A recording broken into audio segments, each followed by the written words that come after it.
بچوں اللہ تعالیٰ نے ہم کو دین کے علم کے لیے چنا، منتخب کیا ہے نا۔ دنیا کے اندر سب سے عظیم کتاب اگر کوئی ہے تو وہ کیا ہے؟ قرآن شریف، قرآن مجید ہے نا، سب سے عظیم کتاب۔ اور اللہ کی طرف سے جو ہم کو نعمتیں ملی اس میں سب سے بڑی نعمت اللہ کی یہی قرآن شریف ہے کہ اللہ نے ہم کو قرآن دیا۔ اب اس قرآن کو پڑھنا، سیکھنا، سمجھنا یہ ہم مسلمانوں پر ضروری ہے۔ ہم مسلمان ہیں نا، اللہ اور اس کے رسول کو ماننے والے ہیں، صحیح ہے؟ اللہ کو ایک مانتے اور حضرت محمد صلی اللہ علیہ وسلم کو اللہ کے آخری رسول مانتے۔ کون سے رسول مانتے؟ آخری، کیونکہ اب ہمارے نبی کے بعد دنیا میں کوئی نبی اور رسول آنے والا نہیں ہے۔ آنے والا ہے کوئی نہیں، اب دنیا میں کوئی نبی نہیں آئے گا، دنیا میں کوئی کتاب اللہ کی طرف سے نہیں آئے گی، دنیا میں شریعت جو ہم کو ملی ہے یہ شریعت کا اب دوسری کوئی شریعت آنے والی نہیں ہے۔ اس لیے ہم کو اللہ کی مان کر، اللہ کے نبی صلی اللہ علیہ وسلم کی مان کر اور جو آخری شریعت ہے اس پر عمل کرتے ہوئے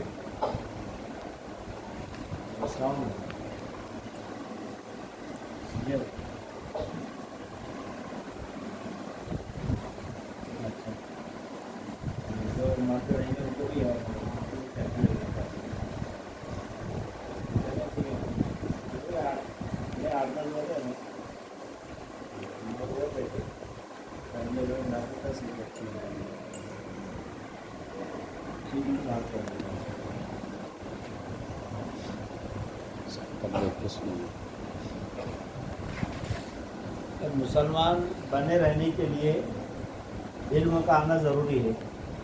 مسلمان بنے رہنے کے لیے علم کا آنا ضروری ہے۔ جیسے کسان ہے، کسان کب بنتا ہے کہ جب اس کو پوری کھیتی کی معلومات ہوگی، کھیتی کی معلومات ہوگی تو تبھی کسان بنے گا نا، اور جب بھی اس کو کھیتی سے اس کا فائدہ ہوگا، اور اس کو معلوم ہے کہ کھیتی کیسے تیار کرنا، کب کرنا، ہل کب چلانا، صفائی کیسے کرنا، پھر بارش کے آنے سے پہلے پوری کھیتی کو تیار کر کے رکھنا، پھر جب بیج پہننے کا وقت آتا تو کون سی جگہ پر کون سے بیج آتے، کون سی فصل آتی، پھر جب تھوڑی بڑی ہو گئی تو اس کو کیسے دیکھ ریکھ کرنا، کون سی دوا مارنا، کون سی بیماری آئی تو کون سی دوا مارنا، یہ پورے آئیڈیا لینا پڑتی نا، اس کو معلومات رہے تو اس کی کھیتی سے اس کو فائدہ ملے گا۔ اور اگر اس کو معلومات نہیں رہی، بے وقت کھیتی تیار کرا، بے وقت بیج بونا، جہاں جو بیج نہیں ہونا چاہیے وہاں وہ بیج بو رہے، سمجھے، اور کبھی بھی کوئی بھی دوا مارے نہیں مارے تو اس سے بجائے اس کو فائدہ ہونے کی کیا ہوگا؟ نقصان ہوگا۔ ایسی دکاندار کا بھی ہے، ایسی جو لوگ نوکری کرتے، پڑھاتے، ٹیچر ہے، ان کو معلومات رہے گی تو ان کو فائدہ ہوگا، اور اگر معلومات نہیں ہوگی تو کوئی فائدہ نہیں ہوگا، فائدہ ہونے کے بجائے کیا ہوگا؟ نقصان ہوگا۔ تو ایسی ہم جو مسلمان بنے تو ہم کو سب سے پہلے ہمارے دین کا اور اسلام کا علم ہونا ضروری ہے۔ اگر ہم کو ہمارے دین کا علم نہیں ہے، نماز کیسے پڑھنا، نماز کب پڑھنا، فرض نماز کتنی ہے، سنت نماز کتنی ہے، فجر کی نماز کب پڑھی جاتی ہے، ظہر کب پڑھی جاتی ہے، پھر ظہر کی کتنی نمازیں ہیں، رکوع کیسے کرنا، سجدے کیسے کرنا، نیت کیسے باندھنا، روزے کیسے رکھنا، حج کیسے کرنا، ماں باپ کی خدمت کا کیا اجر ہے، ماں باپ کا کیا مقام ہے، استاذ کا کیا مقام ہے، بھائیوں کا کیا مقام مرتبہ ہے، ان کے ساتھ کیسے سلوک کرنا، بڑوں کے ساتھ میں کیسے سلوک کرنا، چھوٹوں کے ساتھ کیسے سلوک کرنا، یہ جو ہمارے دین نے اور ہمارے مذہب نے ہم کو سکھایا، اگر ہم اس کو جانیں گے، اس کا علم حاصل کریں گے تو اس پر عمل کریں گے، صحیح ہے کہ نہیں؟ اب اگر کسی کو نماز کا علم نہیں ہے، مسلمان تو ہے لیکن نماز اس کو معلوم نہیں کہ کیسے پڑھنا ہے، بہت سارے لوگ ابھی بھی ہے، آپ نے دیکھیں گے جو لوگ کبھی مسجدوں میں نہیں آتے، کبھی نمازیں نہیں پڑھتے، تو مسجدوں میں آتے تو بیچاروں کو معلوم بھی نہیں رہتا کہ کیسے نماز پڑھتے، نیت کیسے باندھنا، رکوع کیسے کرتے، سجدہ کیسے کرتے، ظہر کی نماز پڑھنا کتنی رکعت پڑھنا، تو بازو میں کھڑے رہتا جو اس کو دیکھ کر پڑھتے۔ دیکھیں کبھی آپ نے ایسا مسجدوں میں ہوتا، آپ نے ابھی تو بچے ہیں لیکن دیکھیں کہ جو لوگ نماز کبھی نہیں پڑھتے اور کبھی آ گئے مسجد میں تو وہ بازو والے کو دیکھ کر نماز پڑھتے کہ یہ کتنی رکعت پڑھ رہا، رکوع کیسے کر رہا، سجدے کیسے کر رہا۔ اب نماز میں کیا پڑھا جاتا؟ سورہ فاتحہ کب پڑھتے، رکوع میں کیا پڑھتے، سجدے میں کیا پڑھتے، جو تو قاعدے میں کیا پڑھتے، وہ بیچارے کو معلوم نہیں۔ دیکھ دیکھ کر تو پڑھ لیتا کہ کیسے کیسے نماز پڑھ جاتی، لیکن اس کے اندر جو کچھ پڑھا جاتا اس کو پڑھتے ہوئے نہیں آتا اور معلوم بھی نہیں ہے، تو بتا اس کی نماز کا اس کو کوئی فائدہ ہوگا؟ نہیں ہوگا، سمجھے؟ تو اسی لیے ہم مسلمان ہیں تو مسلمانوں کو دین کا علم سیکھنا بہت ضروری ہے، اس کے بغیر کوئی چارہ نہیں ہے۔ ہم کوئی دین پر عمل نہیں کر سکتے اگر ہم کو علم نہیں ہوا، تو ہم نہ نماز صحیح کر سکتے، نہ روزے صحیح رکھ سکتے، نہ حج صحیح کر سکتے۔ اب حج کو بہت سارے لوگ جاتے، بہت سارے جاتے بیچارے، ان کو حج کیسے کرنا وہ معلوم نہیں ہوتا، ارکان اس کے کیا کیا ہیں، واجبات کیا کیا ہے، کس طریقے سے کرنا چاہیے، وہ ان کو معلوم نہیں ہوتا۔ تو وہاں اتنی دور جا کر اتنا پیسہ خرچہ کر کے جاتے، تب بھی جیسے ان کو ان کے حج کا ثواب ملنا چاہیے ویسے ثواب نہیں ملتا۔ تو اس لیے دین کا علم حاصل کرنا، اس کے مسائل کا جاننا، اس کے طریقے کو جاننا، اس کے اوقات کا جاننا بہت ضروری ہے، اس کے بغیر ہم ہمارے دین پر عمل نہیں کر سکتے، سمجھے؟ پھر آپس میں جو ہمارے رشتہ داریاں ہوتی، ماں باپ ہے، بھائی بہنیں ہیں، چچا تایا ہیں، ماموں ہیں، نانا نانی، دادا دادی، ان کے ساتھ میں کیسے سلوک کرنا، کیسے برتاؤ کرنا، ان کے کیا حقوق ہے، ان کو کس طریقے سے ان کی باتوں کو ماننا، یہ سب بھی ہمارے دین میں ہم کو سکھایا ہے، یہ سب بھی ہم کو سکھایا ہے، ہمارے دین میں ہم کو ہر چیز سکھایا ہے، کھانا کیسے کھانا، پانی کیسے پینا، مجھے سلام کیسے کرنا، راستے سے کیسے چلنا، یہ تمام چیزیں باریک باریک باتیں ہم کو ہمارے دین نے ہم کو سکھائی ہے۔ تو اب یہ آپ کو کہاں پر سکھائی جاتی ہے؟ گھروں پہ رہ کر تو نہیں سکھائی جاتی نا، کیونکہ بیچارے ہمارے ماں باپ اس وقت مدرسے نہیں تھے، مکتب نہیں تھے، تو بہت کم لوگ ایسے ہوں گے، بچے ایسے ہوں گے جن کے ماں باپ پڑھے لکھے ہوتے، باقی بہت سارے بیچاروں کو پڑھنا لکھنا نہیں آتا، قرآن کو صحیح پڑھنا یہ ان کو نہیں آتا، کیونکہ پہلے زمانے میں آج سے 10 15 20 سال پہلے قرآن کو صحیح نہیں پڑھتے تھے۔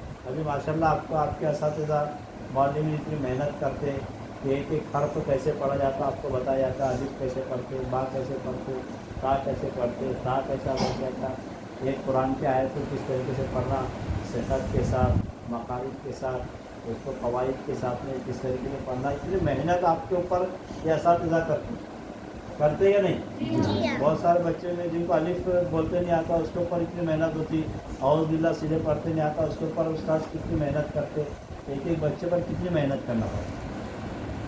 اس لیے قرآن کو صحیح پڑھنا، قرآن کو تجوید کے ساتھ میں پڑھنا، صحت کے ساتھ میں پڑھنا یہ ضروری ہے، کیونکہ قرآن جو ہے یہ عربی زبان میں نازل ہوا۔ کون سی زبان میں؟ قرآن، اور عربی زبان دنیا کی سب سے نازک زبان ہے، اس کے ایک حرف بدل گیا، ایک نقطہ بدل گیا، ایک اس کا مخرج بدل گیا تو اس کے پورے معنی بدل جاتے، پورے معنی بدل، زیر زبر اگر اوپر نیچے ہو گیا تو اس کے معنی بدل گئے، اور جب معنی بدل جاتے تو پھر اس سے نماز فاسد ہو جاتی، خراب ہو جاتی۔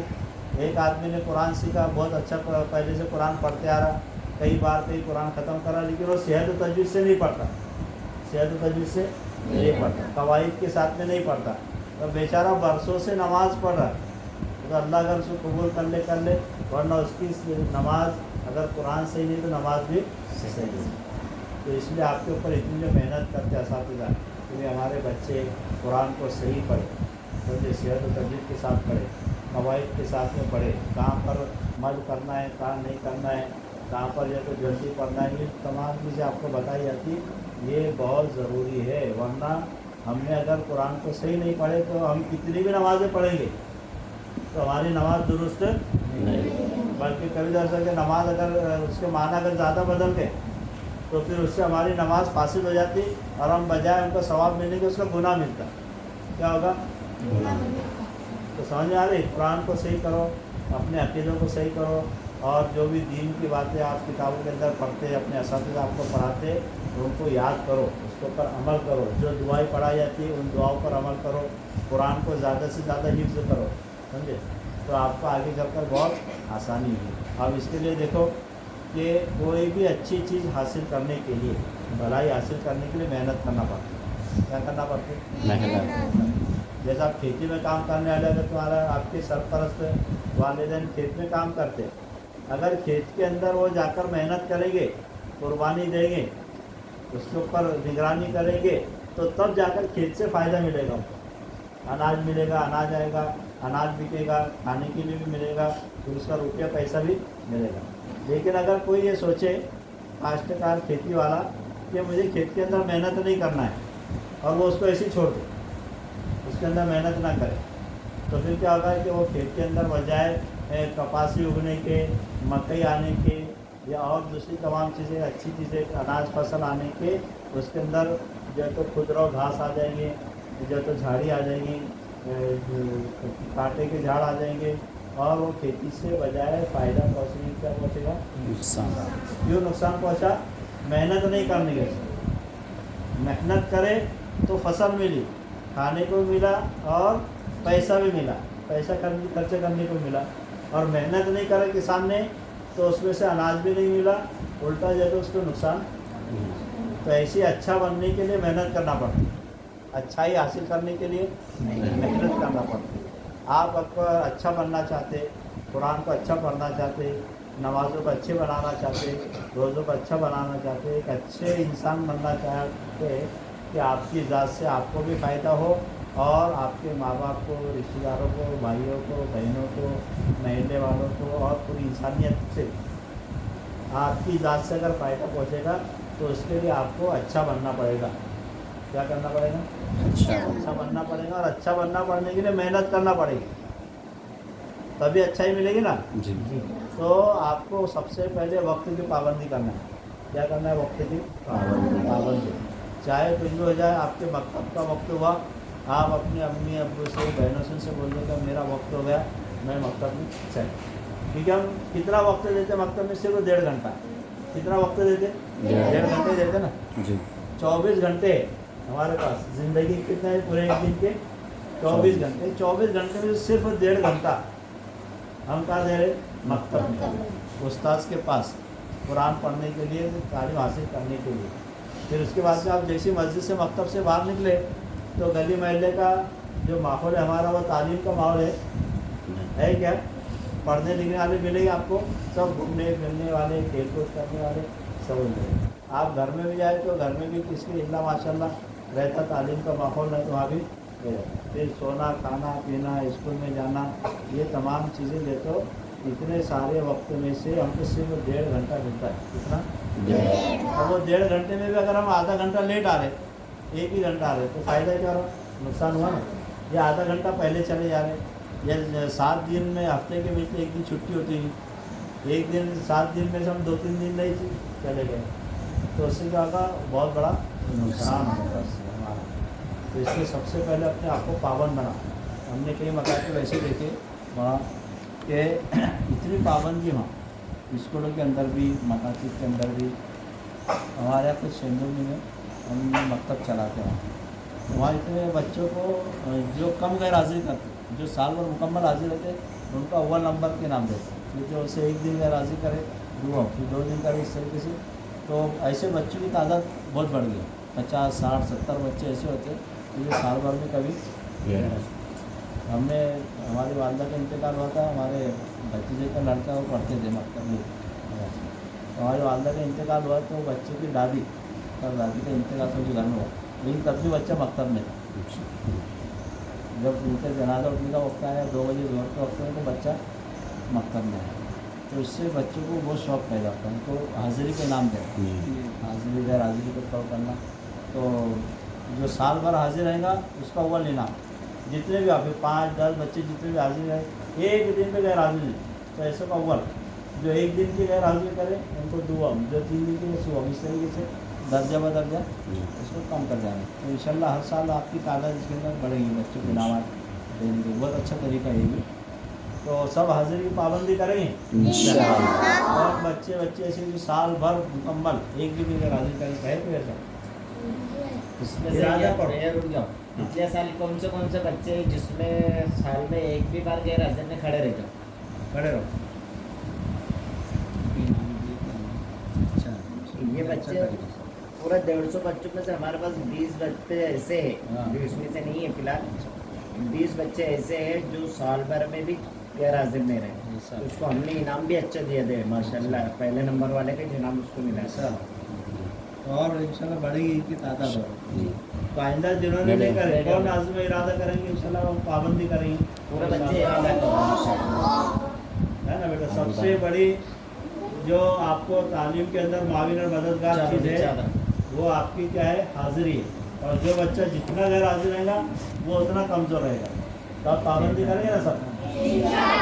اور ایسے جیسے آپ مکتب کے اندر رہتے ہیں تو مکتب کے باہر کی جو زندگی ہے وہ بھی آپ کی ویسی اچھی ہونا چاہیے. پاک صاف. جیسے مسجد میں ہم رہتے مکتب میں آتے پاک صاف رہتے استاذ کی مان کر ہم چلتے ہیں. تو ایسے ہی ہماری جو باہر کی جو زندگی ہے اس کو بھی ہم اسی طریقے سے ڈھالیں اپنے آپ کو. سب کریں.